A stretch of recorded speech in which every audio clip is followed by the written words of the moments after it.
Friends, మీ అందరికీ కూడా శుభం జరగాలని కోరుకుంటూ మన ప్రత్యక్ష దైవమైనటువంటి సూర్య భగవాన్ని పుట్టినరోజైన రథసప్తమి పండుగ శుభాకాంక్షలతో మరో కొత్త వీడియోతో మీ ముందుకు వచ్చేసిందండి మన ఛానల్. ఈరోజు మనం ఈ వీడియోలో 2025వ సంవత్సరంలో రథసప్తమి పర్వదినం ఏ రోజున వస్తుంది, తిథి నక్షత్రము, పూజా సమయము, పాలు ఎప్పుడు పొంగించాలి, విశిష్టత, ఆర్ఘ్యం ఎప్పుడు ఇవ్వాలి, చుక్కుడుకాయలతో రథం ఎలా చేయాలి, ప్రతి ఒక్కటి కూడా ఈ వీడియోలో చూద్దాము ఫ్రెండ్స్. లాస్ట్ వరకు మిస్ కాకుండా చూడండి. ప్రతి సంవత్సరము కూడా మాఘమాసంలో ఉత్తరాయణంలో శుక్లపక్షంలో సప్తమి తిథి వచ్చిన రోజు సూర్యభగవానుని జయంతిగా, సూర్యభగవాన్ని పుట్టినరోజుగా, రథసప్తమిగా, మహాసప్తమిగా, మాఘ సప్తమిగా జరుపుకుంటాము. మనకి అన్ని సప్తమి రోజులు ఒక విధముగా అయితే మనకి ఈ మాఘమాసంలో వచ్చే సప్తమి తిథి ఎంతో విశేషమైనది. సూర్యారాధనకు ప్రధానమైందిగా చెప్పుకుంటాము ఈ మాసాన్ని.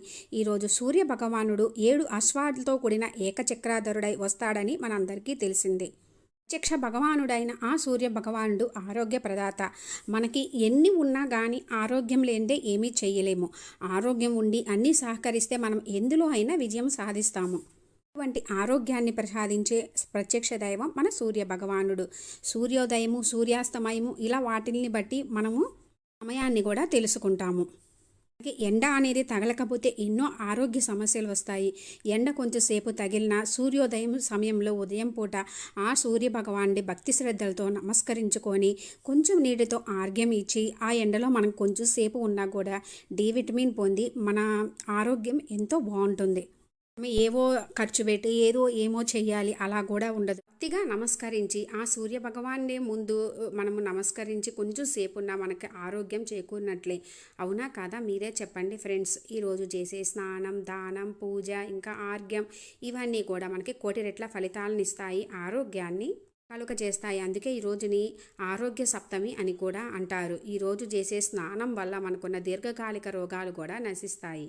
చీకటి అనే అంధకారాన్ని తొలగించి మనకి వెలుగుని ప్రసరింపజేస్తాడు మన సూర్య భగవానుడు. ఈరోజు సూర్యోదయ సమయంలో చేసే గంగా స్నానము కోటి రెట్ల ఫలితాలను ఇస్తాయి.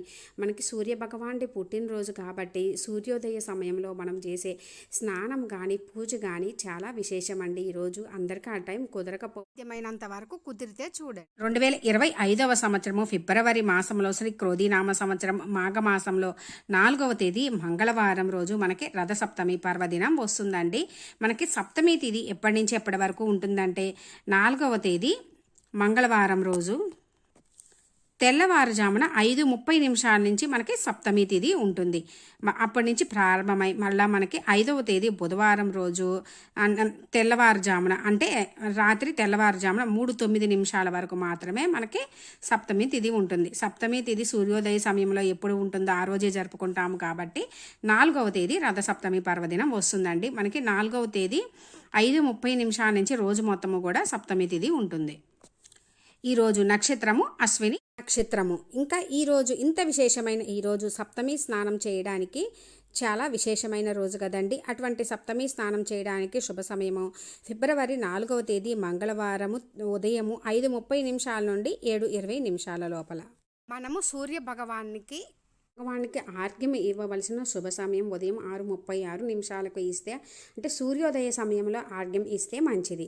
ఈరోజు పాలు పొంగించి నైవేద్యం చేసుకోవడానికి ఉదయం 5:30 నుండి 7:20 లోపల మనం ఏం చేసుకున్నా కూడా సూర్యకిరణాలు పడి సూర్యోదయ సమయంలో అంటే మ్యాక్సిమం 10:30 ఆ లోపల ఏం చేసుకున్నా మంచిదండి. సాధ్యమైనంత వరకు మనకి సూర్యోదయ సమయంలో అయితే ఇంకా మంచిది. ఈరోజు పూజ చేసుకోవడానికి శుభ సమయము ఉదయం 6:10 నుండి 8:45 లోపల మంచిదండి. ఆ టైంలో కుదరని వాళ్ళు మరలా ఉదయం 9:45 నుండి 10:20 లోపల మ్యాక్సిమం మనకి సూర్య భగవానుడు ఉన్నప్పుడే చేసుకుంటాము. మేము పూజ సూర్యకిరణాలు పడుతున్న సమయంలో సూర్యకిరణాలు పడే దగ్గర చేస్తే మంచిది. ప్రత్యక్ష దైవం కదండి, ప్రత్యక్షంగా కనపడుతున్నప్పుడు చేసుకుంటాము ఈరోజు చేసుకునే పూజ విశేషంగా. మరి ఎండ పెరిగితే కూడా మనము ఎండలో కూర్చొని చేసుకోలేము కదండి. కరెక్ట్గా ఈ టయాలు ఏంటంటే శుభ సమయాలు అనండి. ఏ సమయాలు అంటే అందరికీ కుదరకపోవచ్చు. సాధ్యమైనంత వరకు 10:20 లోపల మంచిది. చక్కగా 7 జిల్లేడి ఆకులు, 7 రేగి ఆకులు లేదా రేగి పళ్ళు మన శరీరం మీద 7 చాట్ల పెట్టుకొని శ్లోకం చదువుతూ స్నానం చేయాలి.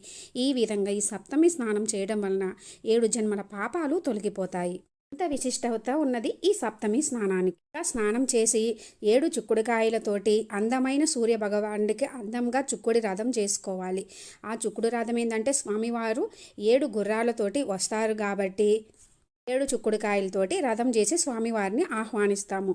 తర్వాత చక్కగా పాలు పొంగించుకొని స్వామివారికి పొంగలి నైవేద్యంగా పెడతాము. నైవేద్యంగా పెట్టి స్వామివారిని ఎర్రని పువ్వులతోటి ఎర్రని అక్షింతలతోటి ఆవు నేతితోటి దీపారాధనతోటి స్వామివారిని ఆదిత్య హృదయము పఠించి స్వామివారిని పూజించుకుంటాము. ముఖ్యంగా ఈరోజు సూర్య భగవానికి నీటితోటి ఆర్ఘ్యం ఇస్తే చాలా మంచిదండి. ఆరోగ్య ప్రదాత కదా. ఈరోజనే కాదు ప్రతి నిత్యము కూడా మనము సూర్య భగవాన్ని సూర్యోదయం సమయంలో నమస్కరించుకొని ఆర్ఘ్యం ఇస్తే మనకి ఎటువంటి అనారోగ్య సమస్యలు కూడా దరిచేరవు. చక్కగా పొద్దున్నే మనకి 5:50 నుంచి 6:38 లోపల ఈ టైంలో గనక పూజిస్తే 1,000 రెట్ల ఫలితం దక్కుతుంది. ఈరోజు ప్రత్యక్ష దైవమైన సూర్య భగవాన్ని పూజించడం వలన ఆయురారోగ్యాలు, ధనం ధాన్యానికి లోటు లేకుండా, సంతానం లేని వారికి సంతానం, సిరి సంపదలు కలుగుతాయి. రోజు చేసేటటువంటి ఎటువంటి పుణ్యకార్యానికైనా 1,000 రెట్ల ఫలితం కలుగుతుంది.